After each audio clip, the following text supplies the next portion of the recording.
В третьем, четвертом, пятом классе учились мы вместе. В одном классе, вероятно, я за ней партой, за ее партой.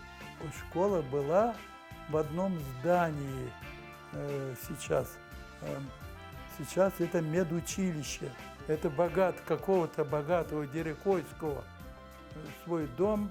Он был, наверное, в свое время в 20-х годах выслан. И этот дом сделали школой при немцах.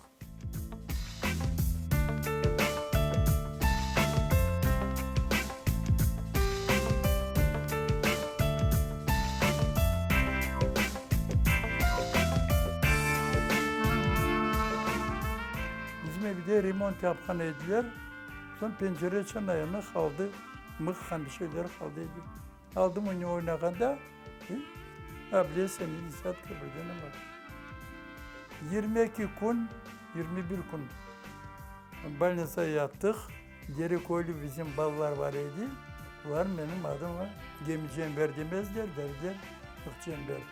Niçin deseniz, может быть, bizim mahalle, İfacık mahalleye 4 tane ember var idi. Patlak göz ember var idi, Kadiyov ember var idi, men ember. Sonra, onun için biz oynardık. Aranlar var idi.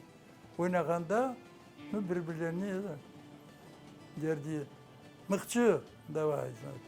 Ta ki benim adım kalgan idi mıkçı.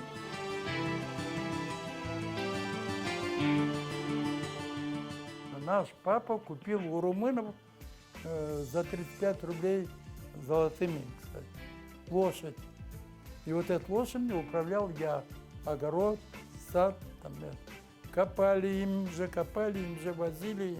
Во дворе лошадь, корова немецкой породы, мы говорили, которая, ну, насколько это вот ведро. Мама утром ведро, в обед ведро и вечером такая корова. Ну, я был хозяином 12-13-летним пацаном. Я за этим ответ.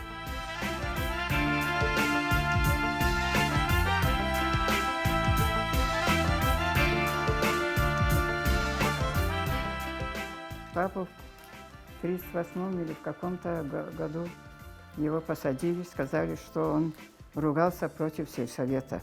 Выдумали такую вещь, чтобы папу посадить. Да. А потом папа говорит, как я ругался против сельсовета. Я стоял в сельсовете Согердим. Йокса, как? 13 месяцев, что ли, папа сидел.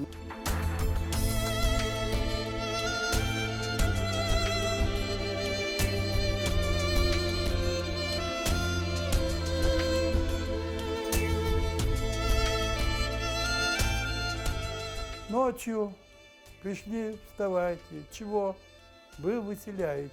За измену родине, значит, вы выселяетесь. 15 минут вам сроку выходите. Папа, ну да я инвалид, там я этот. Да мы немцам не служили, мы не сотрудничали, ничего не. Все, папа погрузил на лошадь, на нашу лошадь. Что там, полмешка муки, какой там одеяло, покушает, ну, одежду там это. И опустились, вот где сейчас автостанция речки течет, вот у речки нас всех собрали.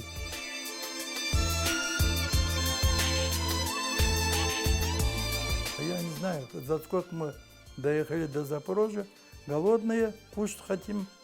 У мамы какой-то отрез был, она подала этим людям. На станциях ждали люди, местное население. Они давали на обмен, значит, ты дашь там что-то, там тряпку какую-нибудь, они тебе булку хлеба или нет. И вот мама отдала вот эту самую подкладку от пальто, что ли, и дали нам булку хлеба. И мы трое вот этих пацанов, голодные там, тем более это дети, вот братишки. Поезд трогается, разламываем хлеб, а там уголь сплошной. вероятно, мука где-то рассыпалась, и собрали собрали, приготовили, и не атласа жалко.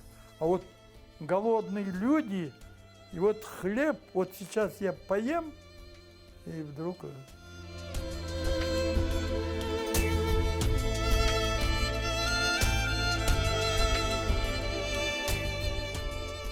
Мы набросились на фрукты, это было июнь, набросились на фрукты и начали умирать. И вот мы, дети, 13-14-летние дети, начали их хоронить. Мы хоронили и бабушек, и больных, и это, умирали очень много. Мы похороним, завтра опять похороны, туда приходим, а могила раскопана, выкопана. Вот так. Шакалы. Они раскапывают, и как мы хоронили, вероятно, дети. И съедали наших покойников.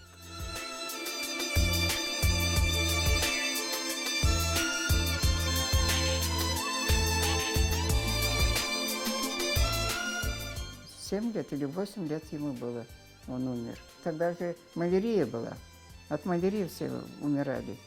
Да. От голодовки не умерли. От малярии тогда умирали татары. Тогда и лечения еще уже не было. Вот так. Тогда много поумирало.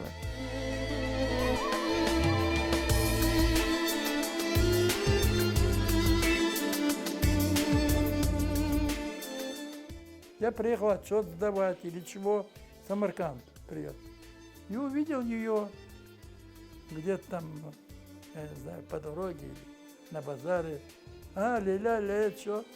Да вот, кончаю я техником, она говорит. Какой техник? Медтехником. Направление куда дадут, не знаю. Ну, тогда можно было предлагать. Я говорю, ты попроси Сургут. И она попросила Сургут, она приехала в Сургут. Там я начал за ней ухаживать.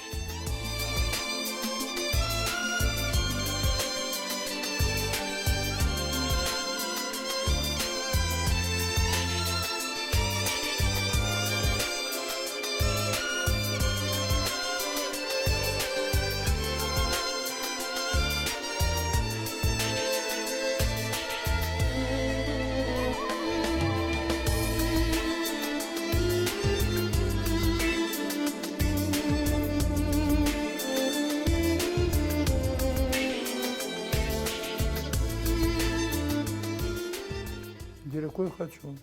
У нас родина, вот есть же, который там, ему все равно там. Вот. А крымских татар, наверное, нет ни одного, который бы не хотел бы этого.